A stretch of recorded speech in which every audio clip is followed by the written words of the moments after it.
안녕하세요. 이번 시간은 상가 건물임대차 보호법에서 계약 갱신 요구에 의해서 갱신되는 경우와 묵시적 갱신, 소위 법정 갱신이라고 하죠.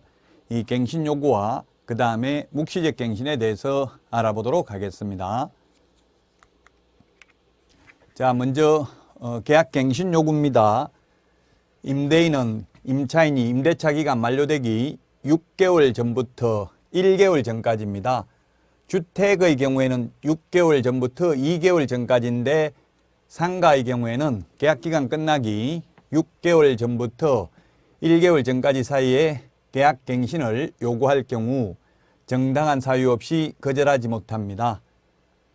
그래서 또다시 갱신을 해줘야 되죠. 최대 10년까지. 다만 다음 어느 하나의 경우에는 그러하지 아니하다 이 말은 갱신 요구를 거절할 수 있다는 이야기입니다. 세입자가 장사를 더 하겠다고 하는데 주인이 거절할 수 있는 사유가 8가지가 있습니다. 첫 번째, 3기의 차임액에 해당하는 금액에 이르도록 차임을 연체한 사실이 있는 경우입니다. 3기의 차임액이라고 하면 만약에 한 달 월세액이 100만 원이라면 300만 원이 연체되어야 합니다. 그래서 이번 달에는 장사가 안 돼서 도저히 100만 원 다 못 주겠다, 50만 원만 주겠다 이렇게 하면은 6개월 연체돼야 되겠죠. 연속해서 연체될 필요는 없고요. 연체된 액수가 석 달 월세액에 해당되도록 연체한 적이 한 번이라도 있는 경우에는 계약갱신 요구를 거절할 수 있습니다. 만약 1년 계약을 해가지고 장사하기로 했으면 1년 지나면 내보낼 수 있다는 이야기입니다.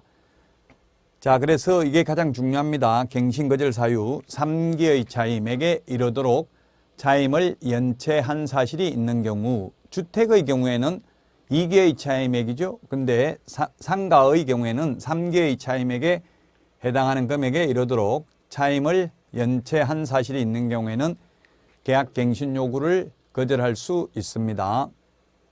그 다음에 임차인이 거짓이나 그 밖에 부정한 망보로 임차한 경우에도 갱신 요구를 거절할 수 있고요. 자, 그 다음에 서로 합의하여 임대인이 임차인에게 상당한 보상을 제공한 경우에도 계약 갱신 요구를 거절할 수 있습니다. 보상을 제공한 경우. 자, 그 다음에 임차인이 임대인의 동의 없이입니다. 동의받아가 아니라 동의 없이 목적 건물의 전부 또는 일부를 전대한 경우입니다. 다른 사람한테 다시 세를 놓은 경우입니다. 세입자가 주인 동의도 안 받고 또 다른 사람에게 세를 놓게 되면 그런 경우는 계약갱신 요구를 거절할 수 있습니다. 그 다음에 임차인이 임차한 건물의 전부 또는 일부를 고의 또는 중대한 과실로 파손한 경우에도 계약갱신 요구를 거절할 수 있습니다. 그 다음에 임차한 건물의 전부 또는 일부가 멸실되어 임대차 목적을 달성할 수 없는 경우에도 계약갱신 요구를 거절할 수 있습니다. 자, 그 다음에 임대인이 다음 어느 하나에 해당하는 사유로 목적 건물의 전부 또는 대부분을 철거하거나 재건축하기 위해서 점유 회복이 필요한 경우에도 계약갱신 요구를 거절하고 세입자를 내보낼 수 있는 경우입니다. 임대차 계약 체결 당시 공사 시기, 소요기간 등을 포함한 철거 또는 재건축 계획을 임차인에게 구체적으로 고지하고 그 계획에 따르는 경우, 미리 이거 6개월 후에 재건축한다 이렇게 말했다면 내보낼 수 있다는 이야기입니다. 계약갱신 요구를 거절하고. 이제 현업에서 가장 문제가 되는 게 바로 이거죠. 건물이 노후, 훼손 또는 일부 멸실되는 등 안전사고의 우려가 있는 경우, 얼마나 노후되어야 하는가, 얼마나 훼손되어야 하는가, 또 안전사고의 우려는 어느 정도인지 이건 자의적 해석이 가능합니다. 따라서 이 부분에서 분쟁이 많이 생기고 있고요. 소송을 해봐야 구체적으로 알 수 있는 부분이 되겠죠. 그 다음에 다른 법령에 따라 철거 또는 재건축이 이루어지는 경우입니다. 도시 및 주거환경정비법에 의해서 재개발, 재건축이 이루어지는 경우에는 계약갱신 요구를 거절할 수 있습니다. 그 밖에 임차인이 임차인으로서의 의무를 현저히 위반하거나 임대차를 계속하기 어려운 중대한 사유가 있는 경우에도 계약갱신 요구를 거절할 수 있습니다. 계약갱신 요구는 임대차 기간 끝나기 6개월 전부터 1개월 전까지, 즉 5개월 동안 임차인이 장사를 더 하겠다고 요구하면 임대인은 이 8가지 사유에 해당하지 않는 한 최초 임대차 기간을 포함한 전체 임대차 기간이 10년을 초과하지 않는 범위 내에서는 계속 연장을 해 주어야 합니다. 자, 계약갱신 요구권은 최초 임대차 기간을 포함한 전체 임대차 기간이 10년을 초과하지 않는 범위 내에서만 행사할 수 있습니다. 갱신되는 임대차는 전 임대차와 동일한 조건으로 다시 계약한 것으로 봅니다. 그래서 가령 처음에 각종 프랜차이즈 업체 이런 경우는 6년, 7년 계약하는 경우가 있습니다. 만약에 6년 계약을 했다면 이런 경우는 갱신 요구를 못합니다. 왜냐하면 6년 전 임대차와 동일한 조건으로 다시 계약한 것으로 보기 때문에 또 6년 계약한 걸로 본다고요. 계약갱신 요구에 의해서 갱신되는 경우에는 그러면은 12년이 돼버리잖아요. 최초 임대차 기간을 포함한 전체 임대차 기간이 10년을 초과하지 않는 범위 내에서만 계약갱신 요구할 수 있습니다. 그럼 만약 5년 계약 체결했다면 한 번 갱신 요구해서 10년 장사할 수 있겠죠?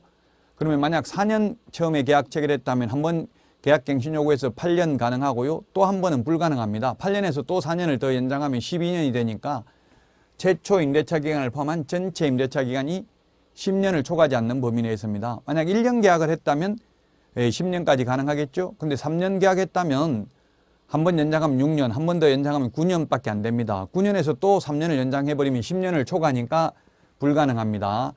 최초 임대차 기간을 포함한 전체 임대차 기간이 10년을 초과하지 않는 범위 내에서만 행사할 수 있습니다. 전 임대차와 동일한 조건이기 때문에 처음에 6년 계약했으면 계약갱신 요구에서 갱신돼도 역시 6년입니다. 그런데 6년 하면 12년이기 때문에 불가능하다는 이야기입니다. 자, 갱신된 임대차의 경우 보증금을 정감할 수 있으나 정액의 경우에는 5%를 초과할 수 없다. 그러면 가령 1년 처음에 계약을 했으면 1년에 100만 원, 월세 100만 원이었으면 1년 지나면 5% 105만 원 올릴 수 있고요. 또 1년 지나면 105만 원에서 5% 올릴 수 있고요. 또 1년 지나면 정액된 금액에서 계속 5%까지는 올릴 수가 있습니다. 정감 청구할 수 있습니다. 물론 경제 사정의 변동으로 인하여 차임 등이 상당하지 아니한 경우에 올릴 수 있고요. 감액은 상한선이 없습니다. 정액만 5% 범위 내에서 올릴 수 있습니다. 무조건 5% 올릴 수 있는 게 아니라 경제 사정의 변동으로 인하여 차임 등이 상당하지 아니한 경우에 정액 청구가 가능합니다. 자, 그 다음에 묵시적 갱신, 이제 법정 갱신입니다. 조금 전에 본 것은 계약 갱신 요구였고요. 묵시적 갱신도 역시 마찬가지로 임대차 기간이 끝나기 6개월 전부터 임대차 기간 만료 1개월 전까지 임차인에게 갱신 거절의 통지 또는 조건 변경의 통지를 하지 아니한 경우에는 그 기간이 만료된 때에는 전 임대차와 동일한 조건으로 다시 계약한 것으로 본다. 이 경우 존속 기간은 1년이다. 이런 경우는 1년입니다. 가령 6년 임대차 계약을 체결했는데 주인이 계약 기간 끝나기 1개월 전까지 아무 말이 없으면은 묵시적 갱신, 법정 갱신이 돼서 또 1년 더 장사할 수 있는 겁니다. 6년 더 할 수 있는 게 아니고요. 묵시적 갱신, 법정 갱신되면 존속 기간은 1년으로 봅니다. 갱신 요구에 의해서 갱신되는 것은 전 임대차와 동일한 조건으로 다시 계약한 것으로 본다고 했죠. 묵시적 갱신이 된 경우 임차인은 임대인에게 언제든지 계약 해지 통고를 할 수 있고 임대인이 통고를 받은 날로부터 3개월 후에 효력이 발생합니다. 3개월 후에 보증금을 내줘야 한다는 이야기입니다. 그러나 계약 갱신 요구에 의해서 갱신된 경우에는 해지를 할 수가 없습니다. 갱신 요구해가지고 전 임대차와 동일한 조건으로 또 가령 2년 계약했는데 2년이 더 연장됐는데 해지하면 3개월 후에 돈 내줘야 되는 거 아닙니다. 묵시적 갱신, 법정 갱신 됐을 때만 임차인이 해지 통고하면 3개월 지나면 효력이 발생합니다. 자, 여러분들 도움이 되셨나요? 묵시적 갱신, 그 다음에 법정 갱신이 같은 말입니다. 아무 말 안 하고 있으면 묵시적으로 법정 갱신됩니다. 자동 연장됩니다. 자동 연장된 경우에는 임차인은 해지 통고할 수 있지만 임차인이 계약갱신 요구에 의해서 갱신된 경우에는 해지 통고를 못하고 계약기간 동안 장사를 해야 됩니다. 이 상가건물임대차보호법에서는 3개의 차임액을 연체하면 계약을 해지할 수는 있는데, 물론 2020년 9월 달부터 6개월간 연체한 차임, 9월 법 시행일로부터 6개월간 연체한 차임은 3개의 차임액을 연체한 것으로 보는데 포함시키지는 않습니다. 자, 여러분 다음 시간에 찾아뵙도록 하겠습니다. 수고하셨습니다.